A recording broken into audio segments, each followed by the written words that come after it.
বরিশালে আরেক মিল্টন সমাদদারের খোঁজ। এতিমদের নিয়ে মাদ্রাসা করে আঙুল ফুলে কলা গাছ।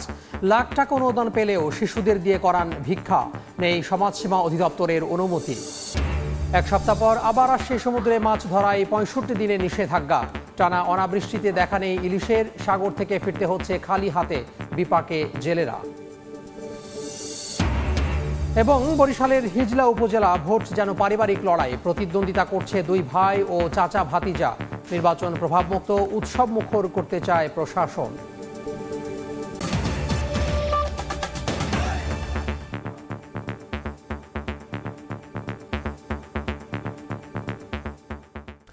আমন্ত্রণ সময় সংবাদের নিয়মিত আয়োজন বিভাগীয় সময়ে থাকছি সপ্তাহের 7 দিন ভিন্ন ভিন্ন বিভাগের সংবাদ নিয়ে। আজ বরিশাল বিভাগ, আর আপনাদের সঙ্গে আছি আমি তোহা খান তামিম। আরেক মিল্টন সমাদদারের আবির্ভাবের অভিযোগ বরিশালে। ব্যক্তি মালিকানায় এতিম শিশুদের নিয়ে মাদ্রাসা করে রীতিমতো আঙুল ফুলে কলাগাছ হয়েছেন নুরুল ইসলাম ফিরোজি। মাসে লাখ টাকা অনুদান পেলেও খাবার সংকটের প্রচার চালিয়ে এতিম শিশুদের দিয়ে করান ভিক্ষাবৃত্তি। নেই সমাজসেবা অধিদপ্তরের অনুমতিও। তবে সব অভিযোগ মিথ্যা বলে দাবি তার। সুমন হাসানের তোলা ছবিতে অপূর্ব রিপোর্ট। মাদ্রাসায় খাবার নেই, তাই এতিম শিশুদের নিয়ে দুমুঠো খাবারের আশায় রাস্তায় নেমেছেন নুরুল ইসলাম ফিরোজি। বরিশাল নগরীর পলাশপুর রহমানিয়া মাদ্রাসা ও এতিমখানা লীলা বোর্ডিং এর পরিচালক তিনি। মানবতার ফেরিওয়ালা হিসেবে নিজেকে জাহিরে ব্যস্ততারও শেষ নেই তার।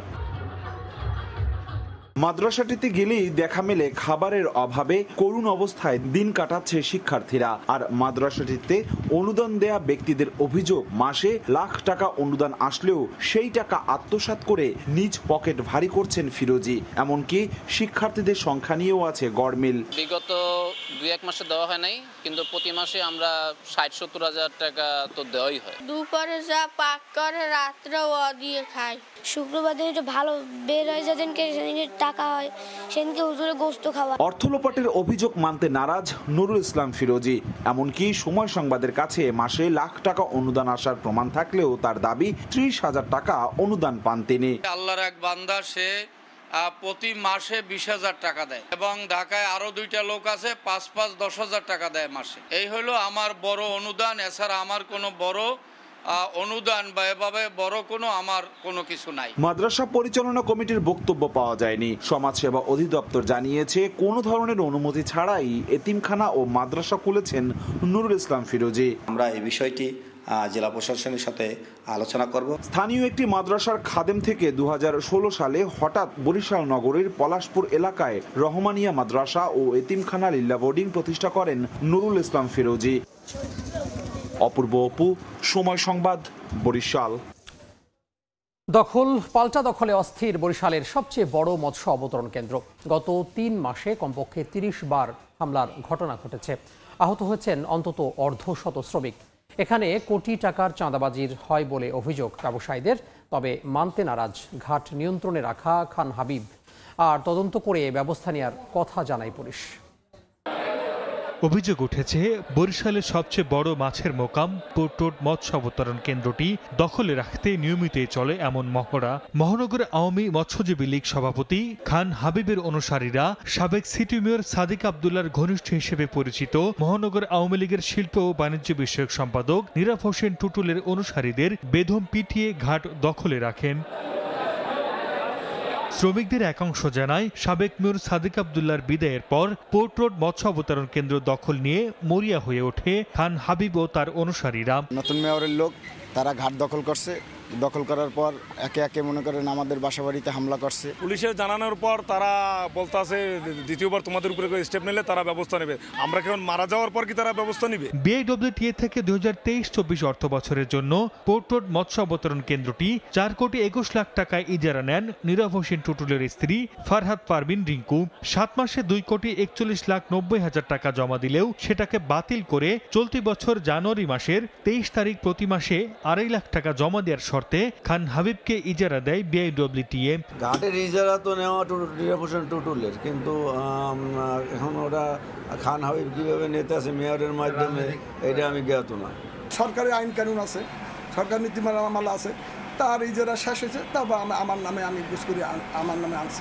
বিআইডব্লিউটিএ বলছে সঠিক সময়ে ইজারার টাকা জমা দিতে না পারায় ফারহাদ পারভিন রিঙ্কুর ইজারা বাতিল করে নিয়ম মেনে খান হাবিবকে ঘাট ইজারা দিয়েছেন তারা। সরকারি টাকা যথা সময়ে পরিশোধ করতে না পারা কর্তৃপক্ষের ইজারা নীতিমালা অনুসারে সেটি বাতিল করা হয়। তদন্ত চলছে, এই অভিযোগ তদন্তে যাদের বিরুদ্ধে যেটা প্রমাণিত হবে সেই অনুযায়ী তাদের বিরুদ্ধে আইনানুগ ব্যবস্থা গ্রহণ করা হবে। সেরনিয়াবাদ সাদিক আব্দুল্লাহ বরিশাল সিটি কর্পোরেশনের মেয়রের দায়িত্ব গ্রহণের পর মহানগর আওয়ামী লীগের শিল্প ও বাণিজ্য বিষয়ক সম্পাদক নীরব হোসেন টুটুল একচ্ছত্র নিয়ন্ত্রণে নেয় পোর্ট রোড মৎস্য অবতরণ কেন্দ্র। টানা 5 বছর পুরো ঘাট তার নিয়ন্ত্রণে থাকে। সাদিকের বিদায়ের পর অবতরণ কেন্দ্রের নিয়ন্ত্রণ নেয় হাবিব। সময় সংবাদ, বরিশাল। বিভাগীয় সময় আরও থাকছে। বরিশাল শিক্ষা বোর্ডে কমেছে পাশের হার ও GPA-5। পুরো সিলেবাস শেষ না হওয়ায় কারণ মানসম্মত শিক্ষা নিশ্চিতে সমন্বয়ের তাগিদ শিক্ষাবিদদের। এক সপ্তাহ পরই শুরু হচ্ছে সমুদ্রে সব ধরনের মাছ শিকারের ওপর টানা 65 দিনের নিষেধাজ্ঞা। এদিকে সাগরে ইলিশ না পাওয়ায় খালি হাতে ফিরেছেন জেলেরা। এই অবস্থায় চরম বিপাকে তারা। তৌকি পেদার ছবিতে শিকদার জাবির হোসেনের রিপোর্ট। দীর্ঘদিন ধরে বৃষ্টি নেই উপকূলে, তাই দেখা মিলছে না ইলিশের। ফলে সমুদ্রে গিয়ে খালি হাতে ফিরছেন জেলেরা। কারো কারো জালে অল্প কিছু মাছ ধরা পড়লেও তা দিয়ে ট্রলারের তেল ও বাজার খরচ উঠছে না। এই অবস্থায় চরম হতাশায় জেলেরা। মাছ পোনা নাই, বৃষ্টি বাদল নাই, এজন্য মনে করেন লাখ লাখ টাকা ঋণগ্রস্ত হয়ে আজ ঘাটে বসে রয়েছি। এদিকে 20 মে থেকে সমুদ্রে শুরু হচ্ছে 65 দিনের নিষেধাজ্ঞা। নিষেধাজ্ঞাকালে বঙ্গোপসাগরে সব ধরনের মাছ শিকার বন্ধ থাকবে। এতে টানা 2 মাসেরও বেশি সময় বেকার থাকতে হবে জেলেদের। জেলেরা জানান, এবার অনাবৃষ্টির কারণে অনেক দিন ধরে মাছ না পাওয়ায় ঋণগ্রস্ত হতে হচ্ছে। এই অবরোধটা যখন এক ভারতের সাথে মিলিয়ে দেও আর যে সারা একটু কমাইয়ে দিলে আমাদের জেলেদের খুবই। মৎস্য বিভাগ জানিয়েছে, নিষেধাজ্ঞা চলাকালে খাদ্য সহায়তা হিসেবে নিবন্ধিত প্রতি জেলেকে 86 কেজি করে চাল দেয়া হবে। এই আইন যারা মান্য করবে না, অমান্য করবে, তাদের আমরা যে 1 থেকে 2 বছরের জেল অথবা 5,000 টাকা জরিমানা অথবা উভয় দণ্ডে দণ্ডিত করা হবে। সামুদ্রিক মাছের সংরক্ষণ ও প্রজননের লক্ষ্যে প্রতি বছর 20 মে থেকে 23 জুলাই পর্যন্ত নিষেধাজ্ঞা আরোপ করে সরকার। উপকূলীয় জেলা পটুয়াখালীতে নিবন্ধন তালিকায় নাম রয়েছে মাত্র ৭৯,০০০ জেলের। শিকদার জাবির হোসেন, সময় সংবাদ, পটুয়াখালী। কোরবানিদের 1 মাস আগে ঊর্ধ্বমুখী নিত্যপণ্যের বাজার। বরিশালে গত 1 সপ্তাহে প্রতিটি পণ্যে দাম বেড়েছে। কাঁচামরিচের দাম বেড়ে বিক্রি হচ্ছে 200 টাকা কেজি দরে। ডিমের ডজন ঠেকেছে 150-তে। মুরগি, গরু, খাসি সহ মাছের দামও বাড়তি। 1 সপ্তাহের ব্যবধানে বরিশালের বাজারে আবারও ঊর্ধ্বমুখী নিত্যপণ্যের দাম। কেজি প্রতি 5 থেকে 10 টাকা বেড়েছে পেঁয়াজ, আলু ও রসুনের দাম। 42 টাকা হালির ডিম বিক্রি হচ্ছে 50 টাকায়। শুধু নিত্যপণ্যই নয়, দাম বাড়ার তালিকায় আছে সবজি। বেগুন, পটল, পেঁপে, লাউ সহ সব ধরনের সবজির দাম কেজি প্রতি বেড়েছে 5 থেকে 10 টাকা। বিক্রেতারা বলছেন, কোরবানি সামনে রেখে পাইকারি বাজারে বেড়েছে পণ্যের দাম, কমেছে বিক্রি। রোদ্দুরটা গাছগুলো সব গাছে মরে, বৃষ্টির পানি পায় নাই, এই জন্য দামটা একটু বাড়তি। হয়তো সামনে আরো একটু কমতে পারে, আর বাড়তেও পারে, মানে ঠিক নেই। ইচ্ছে মতো দাম হাঁকালেও দেখার কেউ নেই বলছেন ক্রেতারা। বাজার মনিটরিং এর দাবি তাদের। প্রত্যেকটা দ্রব্যমূল্যের দামই মানে প্রত্যেক দিনই পরিবর্তন হয়। আমাদের মতো যাদের অল্প টাকা ইনকাম, আসলে এদের চলাফেরা খুব কষ্ট। বরিশাল নগরীতে ছোট বড় মিলিয়ে 20টি বাজার আছে। প্রতিদিন এসব বাজারে কোটি টাকার পণ্য বেচা বিক্রি হয়। শাকিল মাহমুদ, সময় সংবাদ। বরিশালের হিজলা উপজেলার নির্বাচনে চেয়ারম্যান পদে প্রতিদ্বন্দ্বিতা করছেন আপন 2 ভাই ও চাচা ভাতিজা। এর মধ্যে প্রতীক বরাদ্দ পেয়ে প্রচারণা শুরু করেছেন তারা। ভোটাররা বলছেন, আপন সহোদর আর চাচা ভাতিজার ভোট যুদ্ধে আমেজটাই ভিন্ন।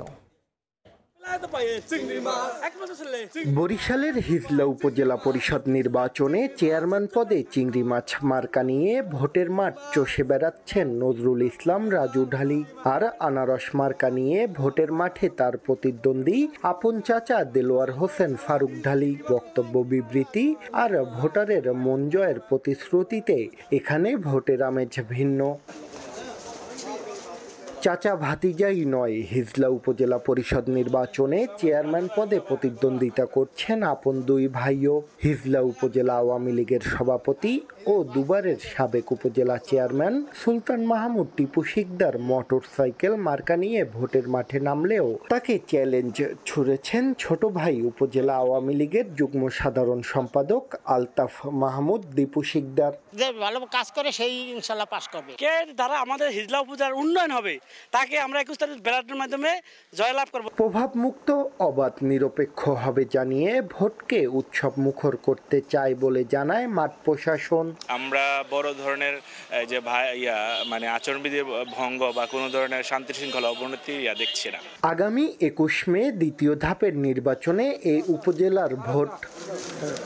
শাকিল মাহমুদ, সময় সংবাদ, বরিশাল। গত বছরের তুলনায় বরিশাল শিক্ষা বোর্ডে এবার পাশের হার নিম্নমুখী, কমেছে GPA-5ও।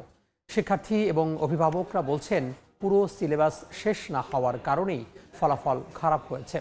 আর শিক্ষাবিদরা বলছেন মানসম্মত শিক্ষা নিশ্চিতে সবার সমন্বয় জরুরি। বাঁধ ভাঙা আনন্দের এই দৃশ্য বলে দেয় মাধ্যমিক স্কুল সার্টিফিকেট পরীক্ষায় উত্তীর্ণ হয়ে কতটা আনন্দিত শিক্ষার্থীরা। কেউ কেউ আনন্দে বাবা মাকে জড়িয়ে ভেঙে পড়েন কান্নায়।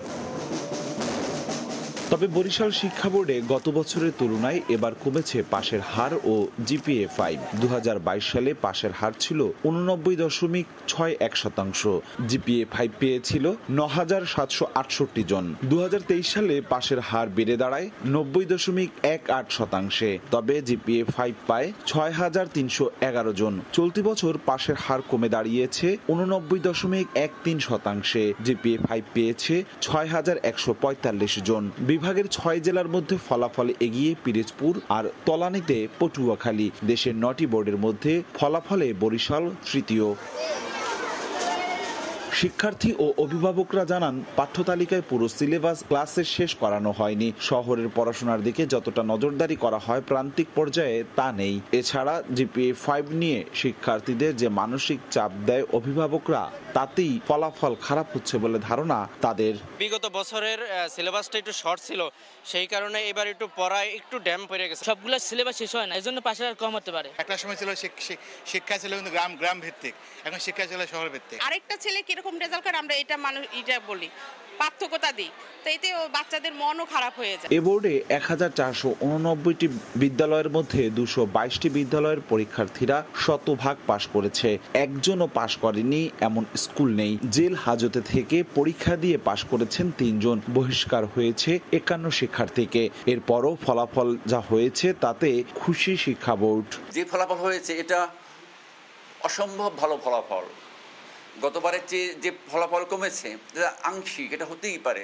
শিক্ষাবিদরা বলছেন পাশের হার কিংবা GPA নয়, দরকার মানসম্মত শিক্ষা। সেটা নিশ্চিত করতে সম্মিলিত উদ্যোগ জরুরি বলে মনে করেন এই শিক্ষাবিদ। শিক্ষকদেরকেও আরো যত্নবান হতে হবে। গার্জিয়ানদেরকে এই অসম যে প্রতিযোগিতা একজন আরেকজনের সাথে, সেখান থেকে বের হয়ে শিক্ষার্থী নিয়ে চিন্তা করতে হবে। বরিশালে এবার সব দিক থেকে এগিয়ে মেয়ে শিক্ষার্থীরা। তাদের পাশের হার 91.86% এবং ছেলে শিক্ষার্থীদের পাশের হার 86.02%। অপূর্ব অপু, সময় সংবাদ, বরিশাল। ঝালকাঠিতে অবাধে কেটে নেওয়া হচ্ছে নদীর তীর, বেড়িবাঁধ ও ফসলি জমির উপরিভাগের মাটি। প্রভাবশালীরা এসব মাটি বিক্রি করছেন স্থানীয় ইটভাটায়। এতে বেড়েছে ভাঙন ও বন্যার শঙ্কা।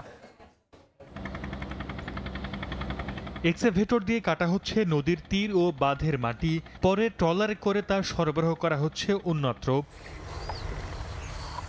ঝালকাঠি সদর, রাজাপুর, নলছিটি ও কাঠাইলে উপজেলার প্রায় 35টি স্থানে বিভিন্নভাবে মাটি কেটে নিচ্ছে স্থানীয় প্রভাবশালীরা। এলাকাবাসীর অভিযোগ, নদীর তীর, বাঁধ, চর ও পার্শ্ববর্তী ফসলি জমির উপরিভাগের মাটি কেটিয়ে বিক্রি করা হচ্ছে স্থানীয় ইটভাটায়। এতে তৈরি হয়েছে নদী ভাঙন ও বন্যার পানি লোকালয়ে প্রবেশের ঝুঁকি। নিষেধ করলেও কেউ কাজ বন্ধ করছে না। মাটি কাটা বন্ধে সরকারি হস্তক্ষেপের দাবি তাদের। এই বেড়িটা যে ঠালা করে মাটিটা নিতে আছে, এতে তো হয়তো বন্যা হইলে পানিটা উপরে উঠবে।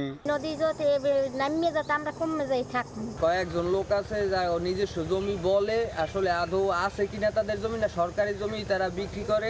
উপজেলা প্রশাসন বলছে অবৈধ মাটি ব্যবসা বন্ধে নিয়মিত অভিযান পরিচালনা করা হচ্ছে। মাটি ব্যবস্থাপনা আইনে এবং ইটভাটা আইনে দুটো আইনেই এটা শাস্তিযোগ্য অপরাধ এবং এ ব্যাপারে আমরা কোনো রকমের ছাড় কোনোভাবেই দেব না। কৃষি বিভাগের তথ্য মতে ফসলি জমির টপসেল কেটে নেওয়ার কারণে জেলায় প্রায় 100 হেক্টর জমির কৃষি উৎপাদন হ্রাস পাওয়ার শঙ্কা তৈরি হয়েছে।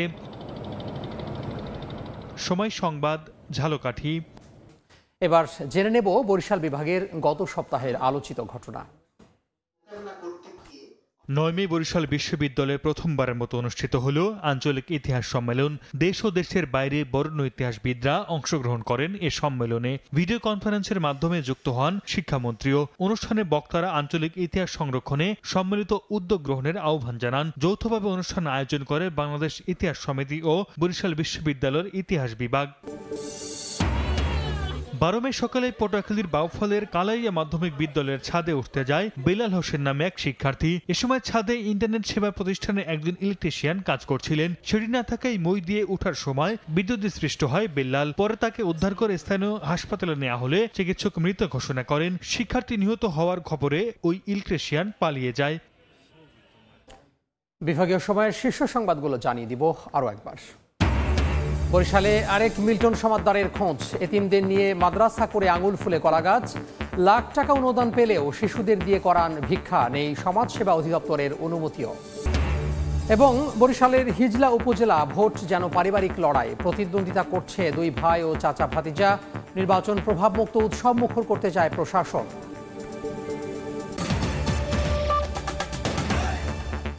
এই ছিল বিভাগীয় সময়। আগামীকাল থাকবো রংপুর বিভাগের আয়োজন নিয়ে। এরপর আন্তর্জাতিক সময় নিয়ে সঙ্গে থাকবেন সহকর্মী শাইলা রহমান ইমান।